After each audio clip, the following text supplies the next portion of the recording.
One day, James had to wait at the station till Edward and his train came in. This made him cross. Late again?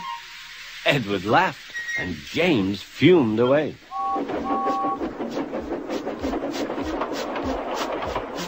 After James had finished his work, he went back to the yard and puffed onto the turntable.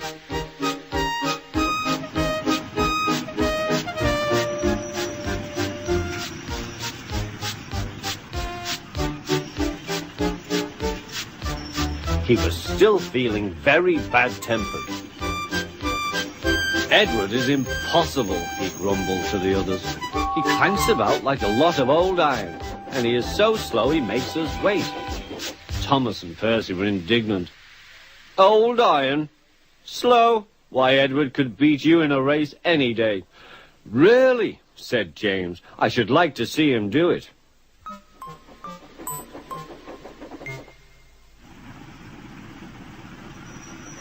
Next morning, James's driver was suddenly taken ill.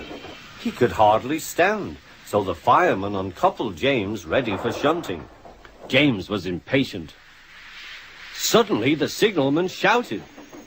There was James puffing away down the line. All traffic halted, he announced at last.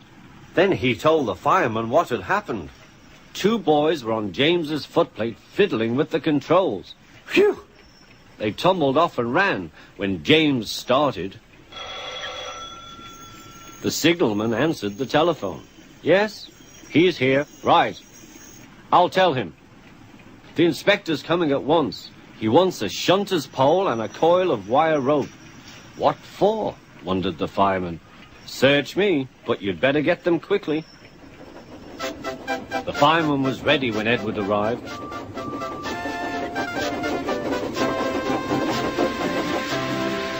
The inspector saw the pole and the rope. Good man, jump in.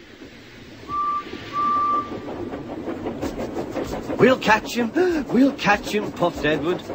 James was laughing.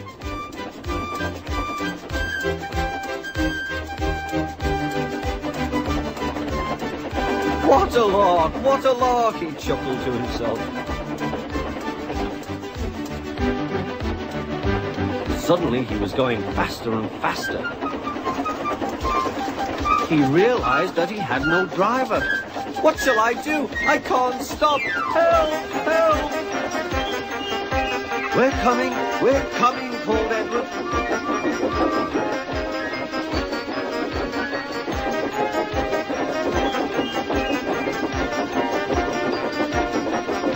Edward was panting up behind with every ounce of steam he had.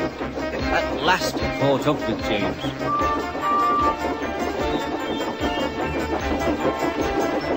Steady, Edward, called his driver.